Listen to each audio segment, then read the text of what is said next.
I'm going to be specifically talking about the speed of reinvention. I heard this term from a creator last week and it really sparked something in me that I wanted to discuss so badly, because I realized I was practicing some of the things that she was talking about in terms of reinventing yourself, but she had, another angle. But I want to talk about from a specific angle why it's so important to take the journey of reinvention seriously, to have urgency when it comes to reinventing yourself and self-discovery.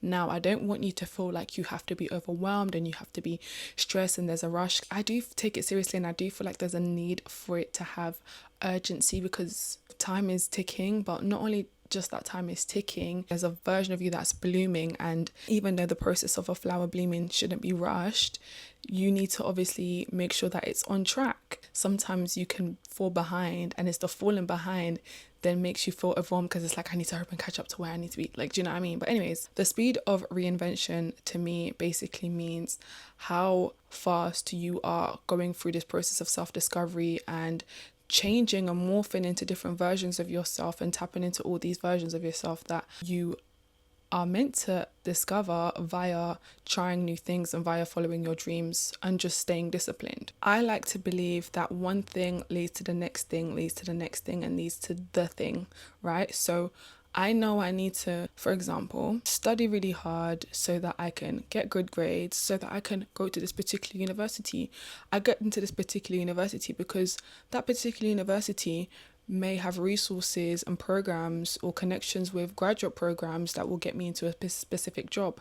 That specific job might allow me to meet life-changing people who would then be able to fund or invest a particular venture of mine, and that particular venture might cause me to be able to free my family from low socioeconomic conditions. That is obviously like the meritocracy idea of education and academics. But when you look at it from a creative point of view, for myself, doing Miss Sierra Leone when I was doing beauty pageants, not even beauty pageants, but me getting bullied for being dark skinned led me to then do beauty pageants. Me doing beauty pageants led me to want to base my campaign off of women and girls, which led me to be in spaces where I had to speak confidently and articulate myself, led me to meet other people, led me to realize I actually really enjoyed this, led me to wanting to audition for a drama school, led me to then getting an agent and graduating with a first class, and now I'm a full-blown actress and I'm still trying to insert myself in the industry and, to be continued. This is how you discover who you're really meant to be,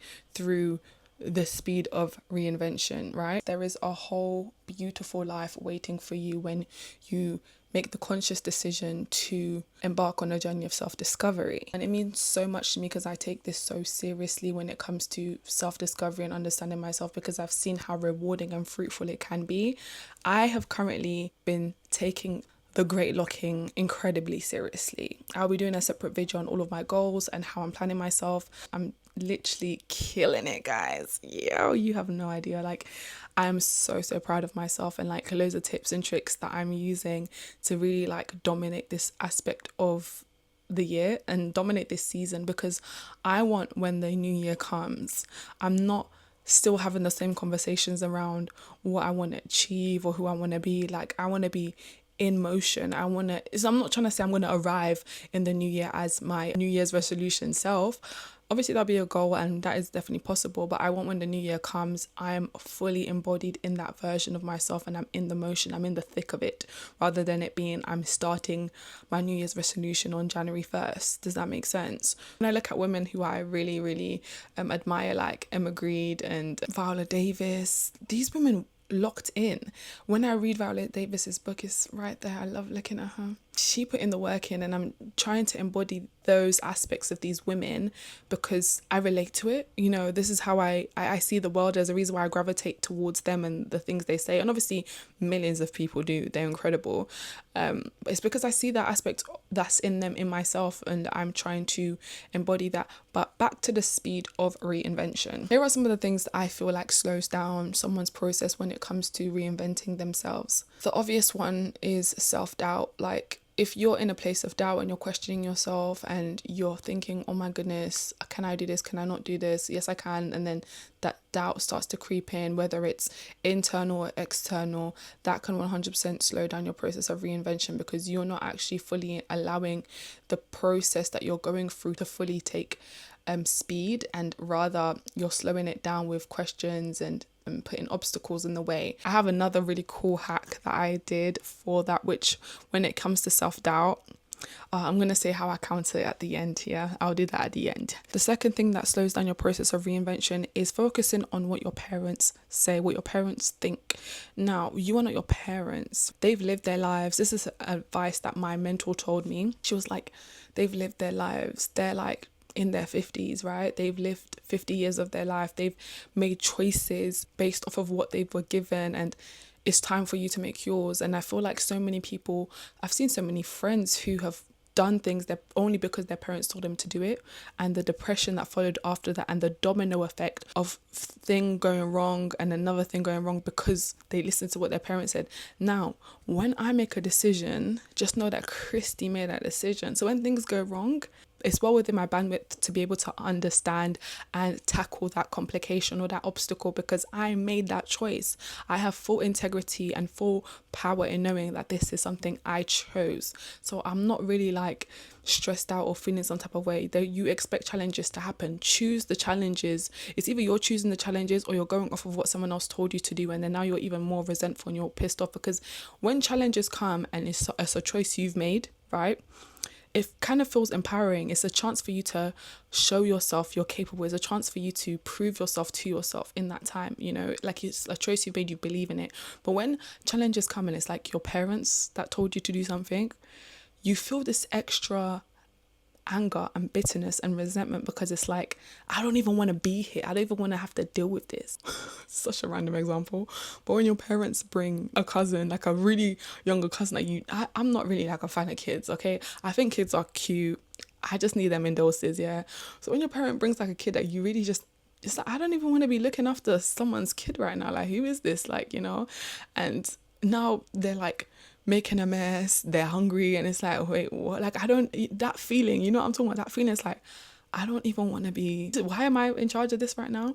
It's kind of that kind of feeling, but times 100, you know, because the kid's gonna go home. But when you make choices off of what your parents told you to do, I would say there's a 50-50 chance of it being a permanent decision, and that's the scary thing.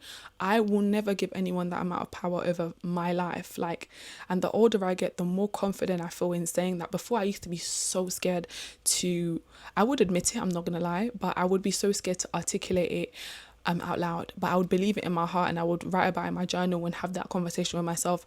But now, I guess like I'm an adult now, so I have no qualms with telling anybody no. Like, you're not in charge of my life, you know, specifically my parents.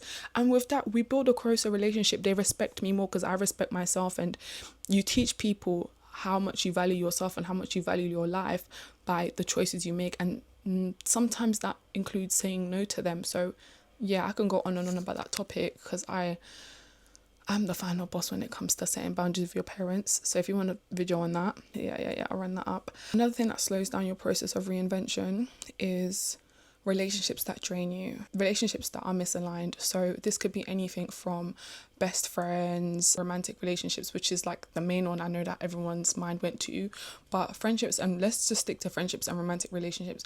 When that's misaligned, it's long. Like, it's really just going to strain all your ounce of, like, all the ounce of energy you can put into yourself, into this relationship, because it could be misaligned for so many reasons I can't even be asked to get into. There's so much nuance in that particular area, in romantic relationships alone to friendships. That other thing that slows down your process of reinvention is the lack of action. I used to struggle with this so much, but that's because I then realized the reason I was taking no action was because of self-doubt, was because of relationships that were draining, was because of, you know, that was me at, like, I would say Q1, Q2, like from January all the way up until June.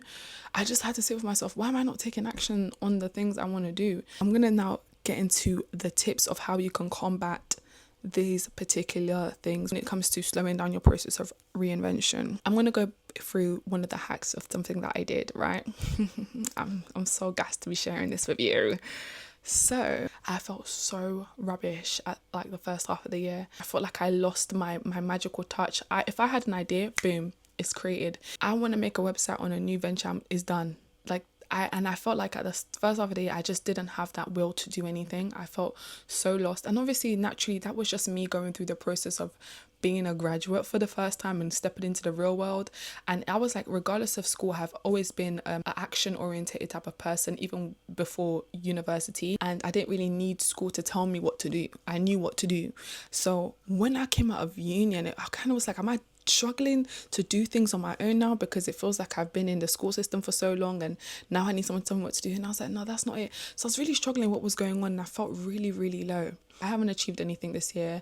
I haven't done anything. And for me, confidence is like built up by what you actually have done, you know? Obviously there's the internal confidence and feeling like you're worthy and feeling like you're great. Yes, I have all of that. But in terms of tangible things that I can show, like if someone sat me down in an interview and said, what have you done this year?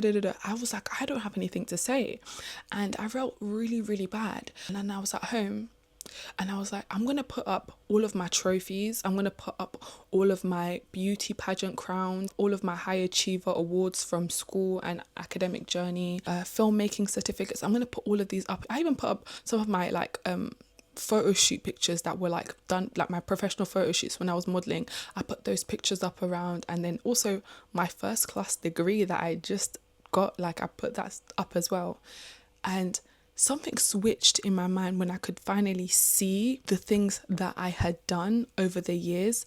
I went from feeling like I was a person who just couldn't take action, who felt really low, to realizing I have actually done so much and I am capable. Seeing all of these trophies, crowns, certificates that I had acquired over the years made me remember who I am. Like, it made me remember what I'm capable of. It made me remember I can do amazing things, I can get things done, and, you know, I am a high achiever. And my confidence came back like within the day. Like it was not even a joke. And I feel like sometimes you forget as life comes at you, as you go through some rejections, which is, listen, I chose a field that, you know, kind of does that. I needed to see all of these visual achievements that I have acquired over the years. And I took it even a step further and I decided I'm going to take this and make a list of achievements I've done for this year alone. And I use this app called Trello. I've been using Trello actually. This is not even a sponsor, like I just use it. And